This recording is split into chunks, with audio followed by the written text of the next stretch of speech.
Hello, everybody. Welcome to the fourth edition of Celebrate Our Champions. Celebrate Our Champions is an inspirational video series where we celebrate the journeys of one of our very own women champions. I'm Anusha Singh, a corporate communications consultant, a columnist, and former lawyer. Now, what are the two most fundamental building blocks for a modern day organization? Human resource management, and business strategy. You might have noticed I put human resource management first and then I say business strategy. And our champion for today's fourth edition of Celebrate Our Champions believes in this mantra. Who is she? She is Vani. Vani is an awe-inspiring colleague at Vahura. After completing her graduation in sociology from Sri Venkateshwara College, Delhi University in 2007, which all of us who have passed out from Delhi University know was very lovingly called Venki, she went on to pursue her master's in industrial relations and personnel management. Vani has more than a decade of experience in HR with organizations such as Convergys, iYogi, and ANS Consulting. Today, she is a part of the Vahura family, where as a senior member of the in-house team, she creates a competitive advantage for her clients by providing bespoke hiring solutions. But that's not all. A very important facet of Vani's life is her personal commitment to her family and her son. She maintains a fine balance, which all of us are absolutely in awe of at Vahura, between all these aspects with grace. So here we are in conversation with Vani to share with all of us her perspective on the evolving landscape of organizations today and challenges faced in nurturing women leadership at mid-level positions. A very, very warm welcome to you, Vani. Thank you so much, Anusha. This was a very, very warm welcome. I mean, as warm as it can get on a online conversation. Thanks a lot. Thank you. Hi, hello everyone. Absolutely. Yes, so here's Vani with us. And by now, everybody knows that Vani has worked for a decade as an HR consultant in-house for corporates. And today, Vani, you work as a recruiter. So let's start our conversation with your perspective on the landscape that has changed in India, especially in terms of the recruitment mindset, and more particularly the recruitment mindset, how it has changed, the way it was pre-pandemic, and of course, the Herculean changes that have happened post-pandemic. Sure. So this pandemic definitely has changed everything about the hiring trends, about the recruitment businesses. Recruitment is being carried out only online or remotely, which is a mammoth change. E-meetings have replaced in-person meetings, and this is happening to a very large extent across all levels. So from junior most to CXO level hiring, e-meetings have taken place of in-person meetings. In such a scenario, reference checks have become a pivotal part of the process.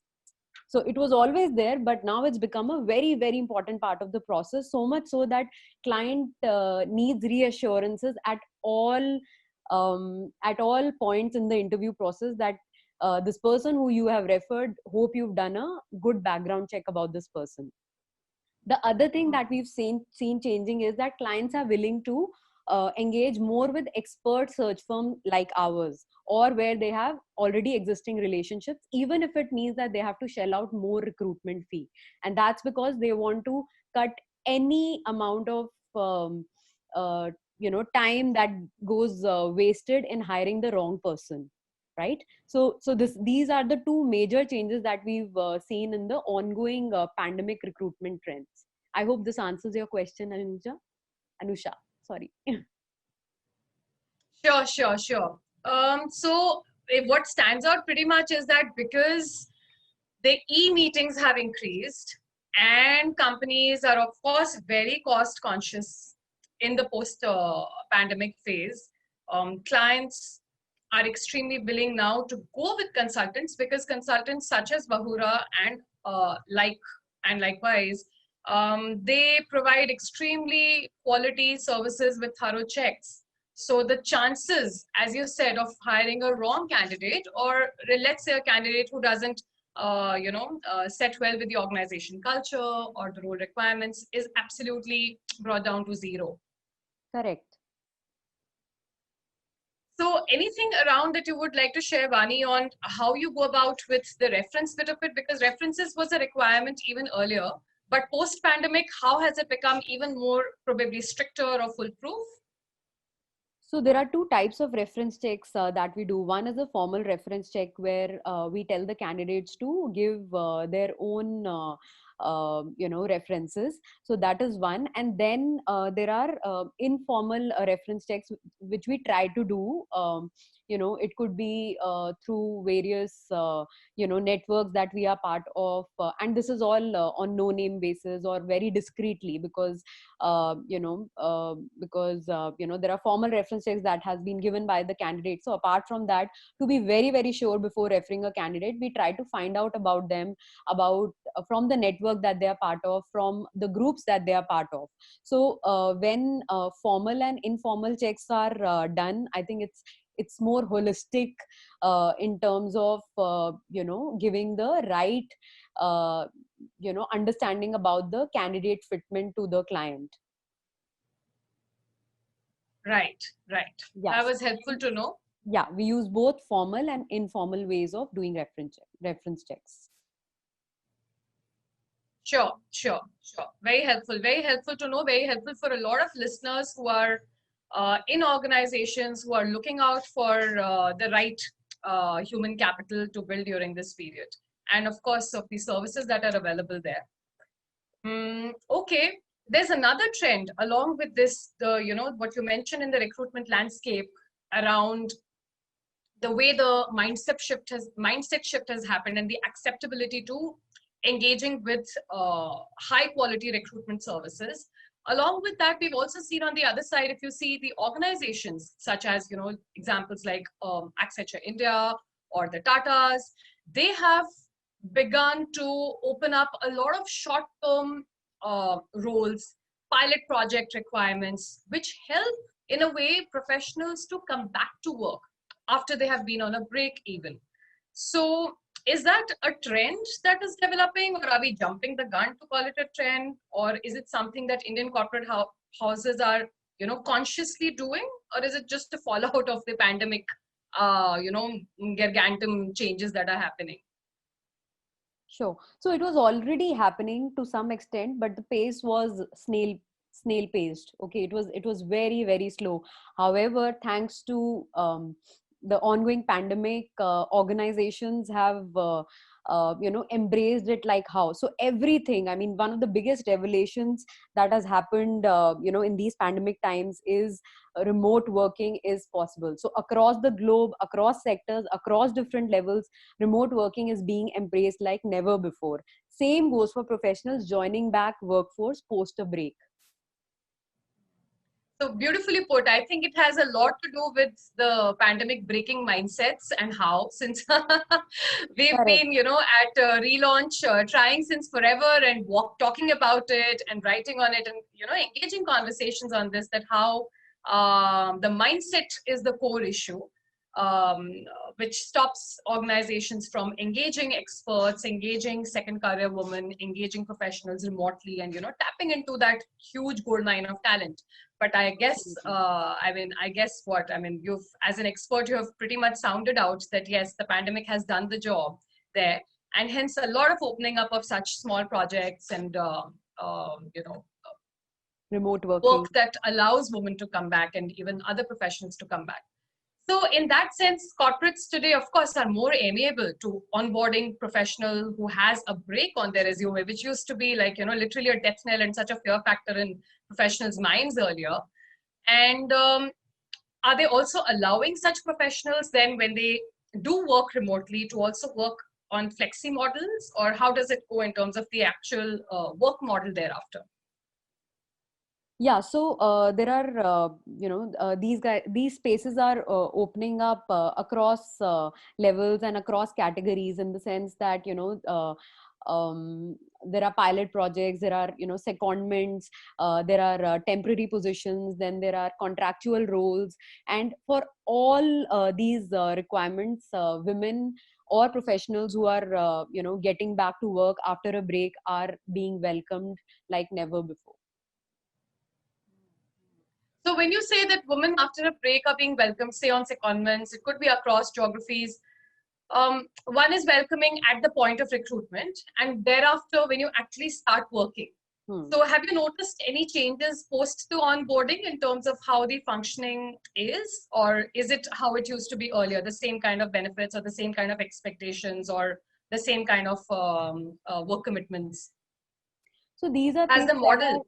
are understood. Yeah, yeah. So these are things that are mutually discussed by both the parties before the person actually joins the organization. So it's a mutual discussion that happens in terms of how many hours will you be able to give, in a week, or will you work like a full-time employee but for 6 months only. I mean, there are many permutations, combinations, and in fact, one of our verticals, which is called Counselect. I'm not sure if a lot of people are aware about it. That vertical has, kind of seen a boom in the last few months. That's because it is about, so we have a panel of legal professionals who want to get back to mainstream working, okay, after a break. So I think this answers your question, right? We when I'm saying that we've seen a boom in that sector, it goes on to say that, more than before, all organizations, corporates, law firms are willing to look at candidates who bring in the kind of expertise they are looking for. Even if they were on a break, it doesn't matter so much now. That's fantastic to know, Vani, especially if, when you even talk of law firms and not just the rest of India Inc. And I'm glad you mentioned about Counselect. So our viewers also, our listeners, viewers also get to know about Counselect today. Do check out, please visit the microsite of Counselect and take a look at the excellent work and opportunities that's happening there. As a senior in-house recruiter, we have talked about everything that you have observed and the perceptions that you have and the changes that are happening from the organization side. What about from the professional side? Women professionals who are looking to rejoin, second career women who've taken break for whatever be the reasons. It's not always maternity. There are n number of other responsibilities that are there, relocation, dependence in the family, everything. There are lots of things there, or just even a voluntary choice to take a break and then come back. Your advice to them, especially post-pandemic in this times when they're looking to come back. Any kind of guidelines that you want to give them? Sure. So, two things that are coming to my mind right away. One is that one should definitely keep in touch with their subject matter. Okay, read up about it, follow the updates. You should be updated about what is happening in your subject area. I think only then can you convince the other party that, you are the right one to take this up, because this is something that interests you, and not something which you left because you were not working, right? So that's one. The other thing is to be visible in the professional space. It could be through attending various forums, conferences, events. And another way to do is by being active on LinkedIn. So LinkedIn is a professional network that we have seen grown like, it's grown tremendously in the last few years. If you are, there's a, joke that we, have in our office, wherein we say that if somebody is not on LinkedIn, they are not a professional. I mean, don't take it otherwise, but yeah. So everybody got to be on LinkedIn, right? So when you are able to engage with the, with the right people on LinkedIn, through postings, through being part of various groups and attending LinkedIn events, etc., I think you are at the right track. Thanks, Vani. This was extremely helpful, very, very helpful, very straightforward, clear points, and strategic thinking too for everybody. Yes, I'll sum up quickly 3 points that Vani mentioned. for women professionals listening to us today on what you must not leave out when you are applying. Number one, stay updated on your subject matter. And very interestingly, Vani mentions that it has to be of interest to you. That is why even if you were on the break, you did not stop reading about it. You did not stop being connected with it, right? The second thing, be visible in the professional space. I've made my notes, make yours. Be visible. Yes, there is absolutely no doubt about it, especially when you're working remotely. You cannot afford to not be visible. And yes, attend conferences, forums, which I also believe, Ani, if you would agree, that remote working and the pandemic post lockdown world has also opened up a lot of opportunities to attend conferences and events which used to be very city specific otherwise. Absolutely. Right, you don't have to travel, right, to attend them. If something was happening in Delhi, now it's happening online, and you can be sitting anywhere in any city and actually attending the event. So that place has expanded. The opportunities are way more to become visible. And the third thing, yes, LinkedIn is boss. Become a boss by being on LinkedIn. It has grown tremendously, no doubt, no doubt. And LinkedIn comes out with some amazing reports that gather trends on how people are responding, what employers are looking for, what employees are looking for, what are the trends. So keep in touch. And yes, as Vani very well mentioned, LinkedIn events, there are groups, and really, if you know how to use LinkedIn and connect with the right people, it'll get you there. Definitely. Any interesting features about LinkedIn you want to mention, Vani? For example, one of the new ones was there's a green circle around your profile picture which shows you're open to jobs, so it's so apparent for a recruiter. That's a new thing that they introduced, I guess. Correct me if I'm wrong, probably in the post-pandemic phase. Yeah. But anything else that you have noticed which is different that LinkedIn is doing to help in the recruitment sector? At Vahura, we use something called as LinkedIn Recruiter. So that gives us access to a lot of other contacts which otherwise won't show in a regular recruiter account, regular LinkedIn account. Okay. So I think if you are a recruiter and if this is, your calling, then you should definitely use LinkedIn Recruiter because of the kind of the kind of coverage that it has across sectors, across levels is just amazing. And there are a lot of ways in which you can save projects and be notified when someone with specific kind of skill set has joined LinkedIn Recruiter, etc. So those kind of things. Plus there is something called as LinkedIn Insights. So basis the basis professionals signing up on LinkedIn, they are able to collate data with regards to sector. It could be with regards to percentage of women taking up leadership roles versus men. It could be anything. I mean, and it gives you revelations. I mean, a lot of revelations.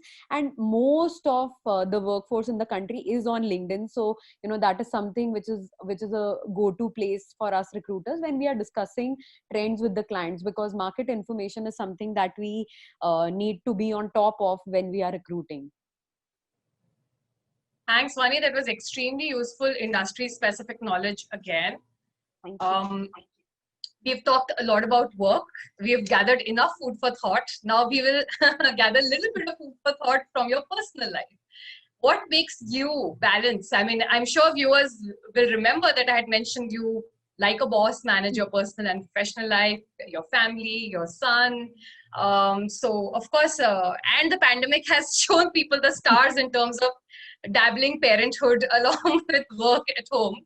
So, how do you keep sane during these times, and what keeps you going? This keeps me going.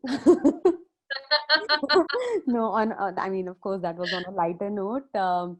I think so. One of the mantras that I follow is whatever you take up, give it all of yours. And this is something that my dad taught me when I was very young. At that time, I didn't understand. I didn't quite understand what it meant, but now I think I follow it to the T. So this way I'm able to give my 100% to both professional and personal aspects of life. And mostly the outcomes are also positive, which of course further motivates me to do it this way. And on not so good days, my 4-year-old son, his name is Abir, he is definitely a source of motivation and light for me. He keeps me going no matter what. That's lovely. You spoke like a professional first and then like a mother and a professional second. It's just beautiful, one. No wonder people are in awe of your whole very nice balance of professional and personal. Lovely. And especially, I think remotely working today, there is no difference, not even a physical difference between the personal and the professional. Absolutely. So It's getting like that balance doing, right is. yeah, it's like doing minimum of 3 full-time jobs every day. Yeah, so house house chores related, professional, that's a beef for you guys. See, this is as real as it can As it get. is, absolutely. Yeah. Brilliant. Thanks so much, Vani. Thank you so much for taking out the time in your day and sharing with all the listeners. I'm sure a lot of professionals have taken, a couple of important insights on what's happening in the sector.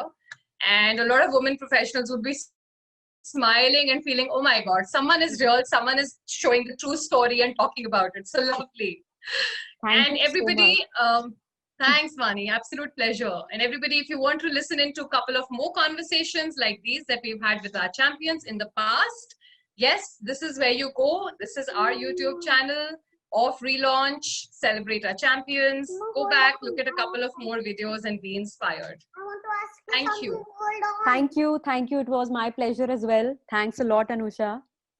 All right. Okay. Until next time. Bye-bye. Bye. Bye.